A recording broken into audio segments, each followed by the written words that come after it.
بعد التصميم التقيل اللي فات واللي لو ما شفتوش تقدر تشوفه من هنا، او هسيبه لك او اسيب لك الرابط في الوصف تحت في الفيديو، لازم تتفرج عليه هتستفاد منه كتير جدا. قلت اجيب لك النهارده تصميم هادي شويه وخفيف، ولكن كالعاده مش هضيع لك وقتك من غير ما تتعلم حاجه جديده تخليك متميز باذن الله. وقبل ما نبدا دعمنا بلايك وقول لي في التعليقات رايك عشان ده بيشجعني بشكل شخصي. ولو عايز يوصل لك كل جديد تقدر تشترك في القناه لو عايز تتعلم تصميمات السوشيال ميديا. فمن غير كلام كتير يلا بينا نفتح الفوتوشوب. اول حاجه تعالى اوريك العناصر اللي احنا هنشتغل بيها. انا ده العنصر اللي احنا هنشتغل بيه النهارده اللي هو بطعم التوت ده، وهنبني التصميم على هذا الاساس. ولكن انا سايب لك برضو طعم تاني اللي هو التفاح، ممكن تبدا انت تشتغل عليه. العناصر النهارده بسيطه الى حد ما. نبدا يلا بسم الله الرحمن الرحيم كده. هنفتح الفوتوشوب، ركز معايا جدا في التصميم.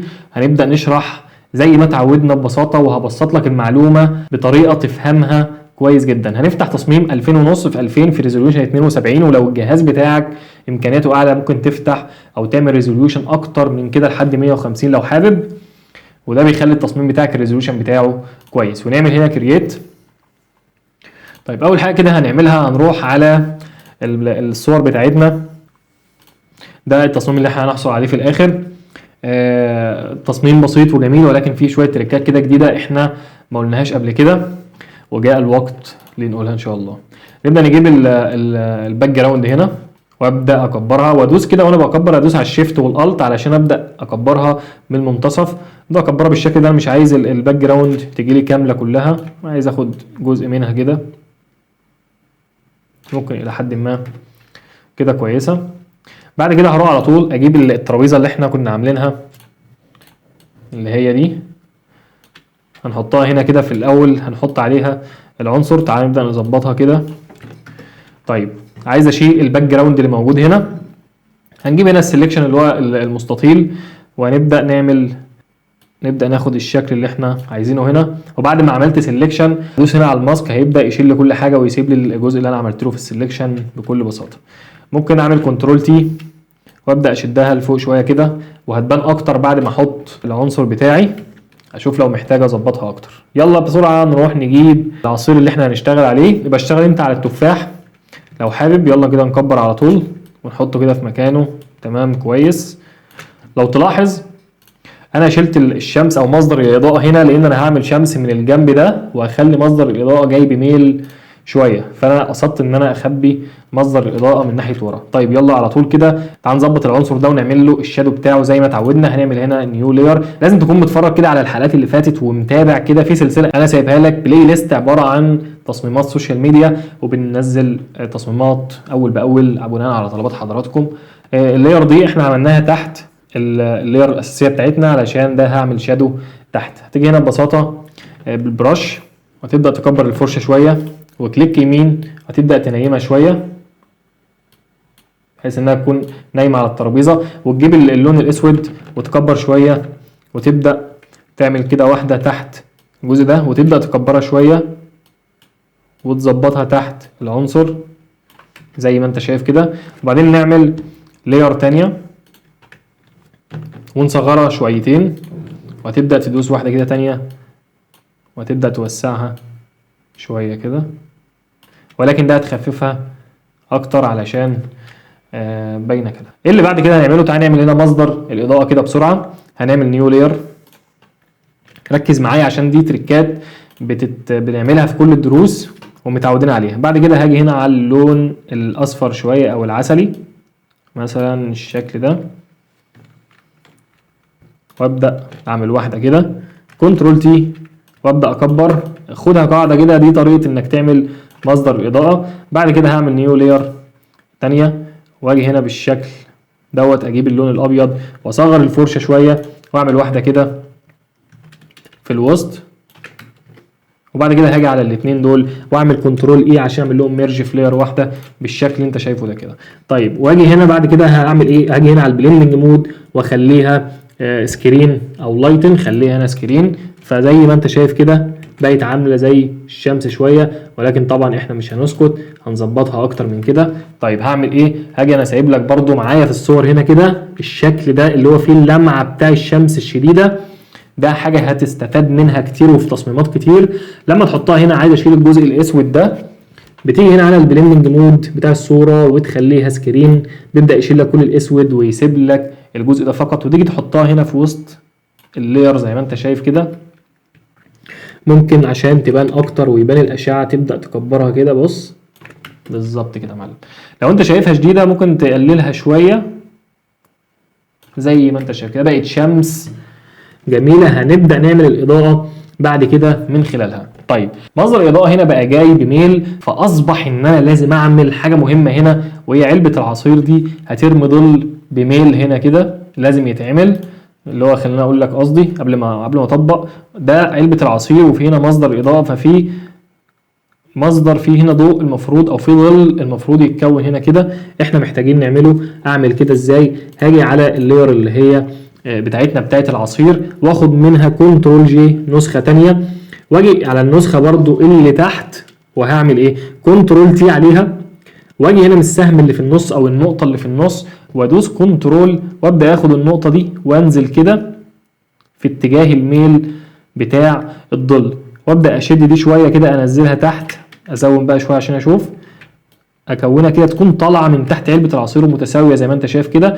وعلشان تبقى بقى دي تركايه مهمه قوي ولازم تعملها، الظل من الخواص بتاعته ان هو طبعا بيكون هنا على قد بالظبط او نفس مقاس عرض العصير، ولكن كل ما يبعد كل ما يفرش اكتر وبياخد مساحه اوسع. طيب انا عايز اقول لك قصدي، يعني تيجي عند النقطه دي وتبدا تميلها كده شويه، وتيجي عند النقطه دي وتبدا تفرشها كده شويه، بيبدا ياخد مساحه اوسع كل ما بيبعد عن العلبه.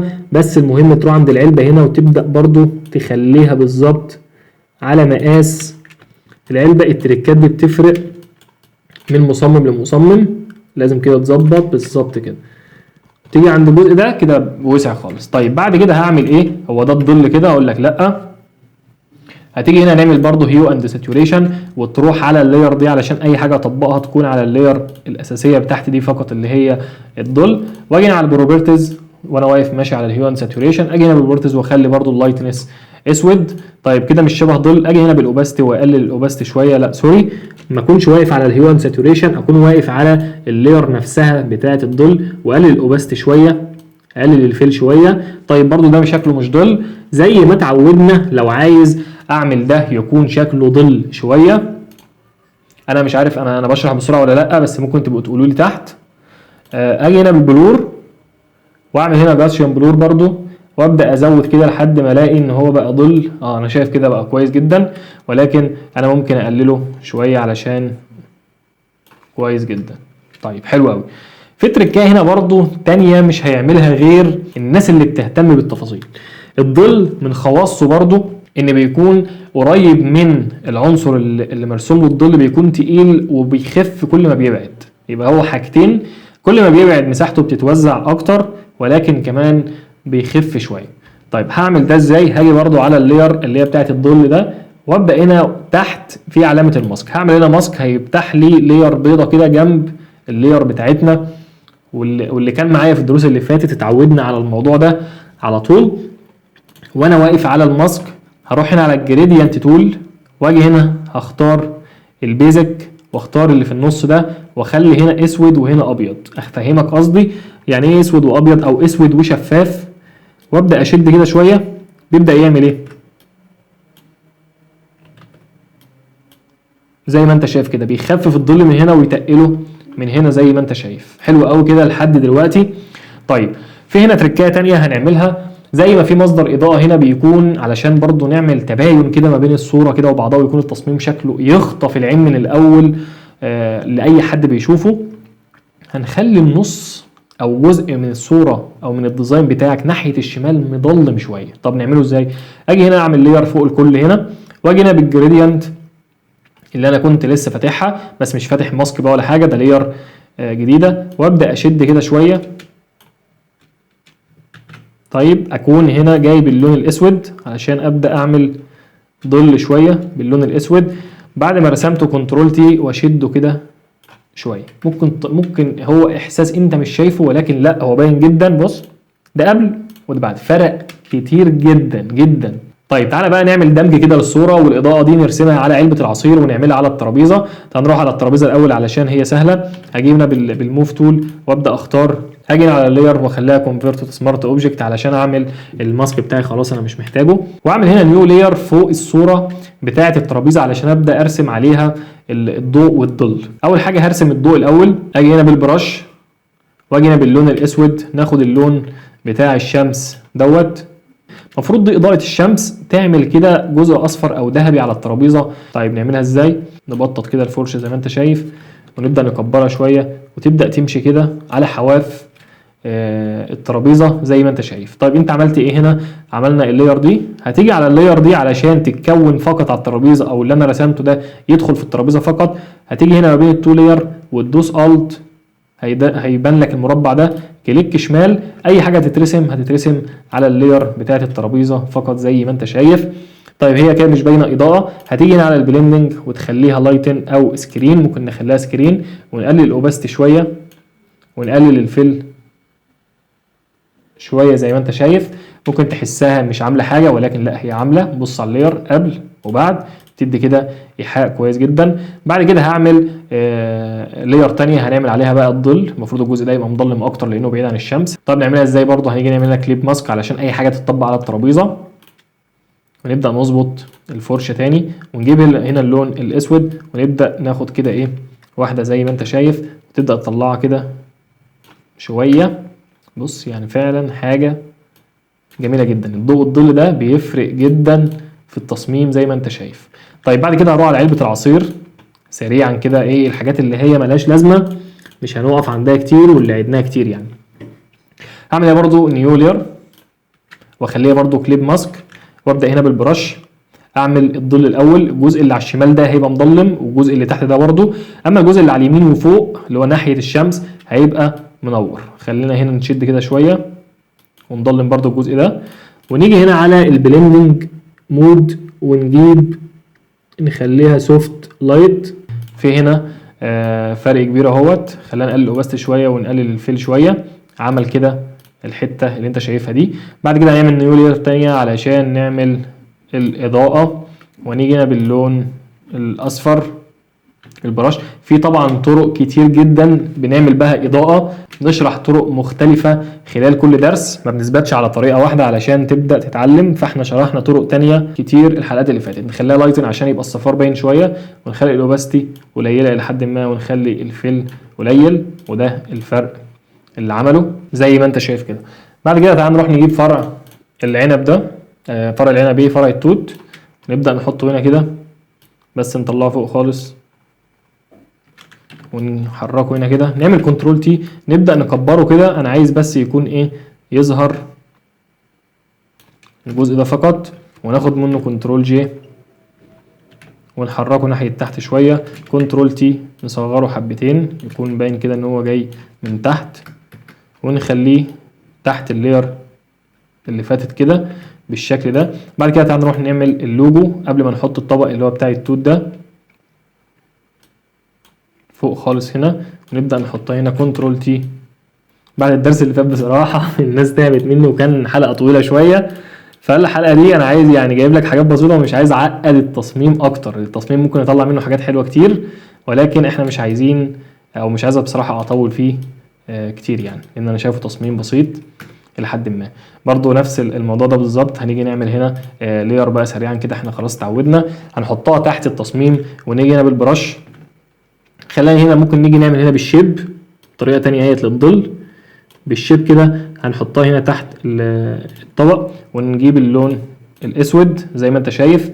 بس الشيب ما بنعملش بقى ايه، انا عايز اخلي الظل ما بعملش هنا فلتر جاسيان بلور، لا بخلي بلور. ممكن بنعملها موشن بلور، بيقول لك كونفرت تو سمارت اوبجكت، اقول له ماشي. وبعدين ببدا ازود كده فبيبدا يتحرك زي ما انت شايف بالشكل ده كده. طيب بعد كده هتيجي هنا ترسم الضوء والظل عليها بالبرش باللون الاصفر. ابدا اشد كده الجزء اللي هو المعرض للشمس، واعمل هنا كليب ماسك علشان يدخل جوه فراوله فقط، واجيب هنا لايتن او سكرين، ممكن سكرين، واقلل الاوباستي شويه واقلل الفيل شويه. ممكن تيجي هنا تعمل كليك شمال. بص بقى التريكايه دي عشان برضو ما زالت تحس انها مش واقعيه اكتر، هتدوس دبل كليك شمال، ماشي الكلام، وتيجي هنا على السهم ده لو شدناه كده شويه بيبدا، بص واحده واحده كده اوريهولك، مش هتلاحظه. بص احنا هتسيبه كده على اليمين خالص، وهتدوس الت وتدوس كليك شمال، هيقسم لك السهم ده 2، تاخد اللي على الشمال ده وتبدا تسحبه كده واحده واحده. شوف هيعمل ايه، هيبدا يشيل لك الصفار ده واحده واحده ويعمل لك تداخل بينه وبين الفراوله او بين التوت قصدي، وهتبدا تشد برده اللي على اليمين ده شويه. هو كل الموضوع ان انا مش عايز تفاوت في اللون ده يجي كده هارد، لا بدربه شويه، بيعمل تدريج كده بحيث ان الاضاءه تبقى جايه تحس انها اضاءه فعلا. وده النتيجه زي ما انت شايف، منوره بس مش باينه ومش عامله الهرش اللي موجود في الاضاءه. بعد كده هنعمل هنا الظل، نجيب هنا اللون الاسود وابدا اضلم الجزء ده كده، نخليها مالتيبل او نخليها سوفت لايت ونخليها اوباستي، وده النتيجه كده ضلمنا الجزء ده اكتر. طيب في حاجه احنا المفروض كنا نعملها في الاول ونسيتها، نعمل بلور. المفروض هنا في طبعا عايزين نعمل بلور، في هنا بيوت وفي هنا في الحاجات في الباك جراوند انا مش محتاجها تبان في التصميم.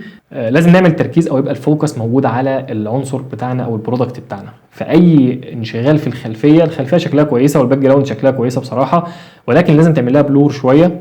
عين اي حد تيجي على التصميم تيجي على المنتج فقط. هنيجي هنا على الباك جراوند زي ما انت شايف، ونيجي هنا على فلتر ونعمل بلور، لينس بلور. لينس بلور لازم يكون هنا اللاير مش سمارت اوبجكت، هتخليها راسترايز، يعني هتيجي كليك يمين كده لو هي سمارت، هتيجي هنا على راسترايز. فين راسترايز اهي، هيبقى دي مفعله. هنا اللي مفعله عندك كونفيرت تو سمارت اوبجكت، ماشي. تخليها راسترايز الاول وبعد كده تروح على فلتر، هتلاقي معاك اللينس متفعله علشان نحاكي شويه البلور اللي بيحصل من الكاميرا، وتبدا تزود هنا وتقلل على حسب القيمه اللي انت شايفها. يعني انا شايف كده قيمه البلور لحد ما كويسه، وده البلور اللي حصل. فكده كل التركيز، الموضوع كله فيه بلور وكل التركيز فقط هو على البرودكت. بعد كده سريعا هنعمل نظبط الالوان بتاع الديزاين شويه. خلينا ناخد ده كله ونعمل كنترول جي، وبعد كده ناخد نسخه كنترول جي من الجروب ده، كليك يمين كونفيرت تو سمارت اوبجكت، بيحولها لك لديزاين سمارت اوبجكت على طول. يعني خدنا نسخه من هنا علشان نقدر نرجع لها قبل ما نعمل السمارت اوبجكت، لانه بيتغم كل او بيعمل دمج للتصميم اللي انت عملته كله في صوره واحده زي ما انت شايف. خلينا نحذف ده اللاير ده خلاص مش عايزينها، ودي نخفيها، وهنيجي هنا بالمربع ده ونعلم على الصوره كلها ونحدد الصوره كلها كده ونعمل كنترول جي، وتمسح القديمه وتيجي على الجديده وتعمل كونفيرت تو سمارت اوبجكت. اعمل بس الموضوع ده ورايا قبل ما تعمل كاميرا رو فلتر، علشان بيحصل مشكله احنا في غنى عنها وشرحتها لك قبل كده في الحلقات اللي فاتت، ولكن مش عايز اضيع وقتك. تعال بقى نبدا نظبط الكلام ده. خلينا نزود هنا الاصفر شويه علشان الموضوع فيه شمس، فخلينا نظبط الاصفر حبتين ونزود الاخضر علشان في برضو زرع، انا عايز الدمج كده يحصل ما بين الاصفر والاخضر. طيب الاكسبوجر لا، الموضوع فيه اضاءه الى حد ما حلو. الاضاءه خلينا نزود الاضاءه شويه علشان الحاجات اللي فيها اضاءه دي. التكستشر خلينا نزود الوضوح، ده الوضوح. الكلاريتي برضو الوضوح والتفاصيل اللي موجوده زي التوت والكلام ده. انا عايزك تمسك المؤشرات دي كلها وتجربها، وحاجه باظت منك تروح مرجعها وهكذا. فده الفايبرنس والساتوريشن الاثنين قريبين جدا من بعض. بعد كده تروح على اللي بعدها، ده الشاربنس خليها تزودها شويه علشان يبقى في حده في الصوره. الاحمر هنا بقى المؤشر ده بيمسك لك كل لون لوحده، ممكن برضو تقعد تلعب فيه لحد ما تشوف الالوان كويسه. خلينا نقلل الاحمر شويه.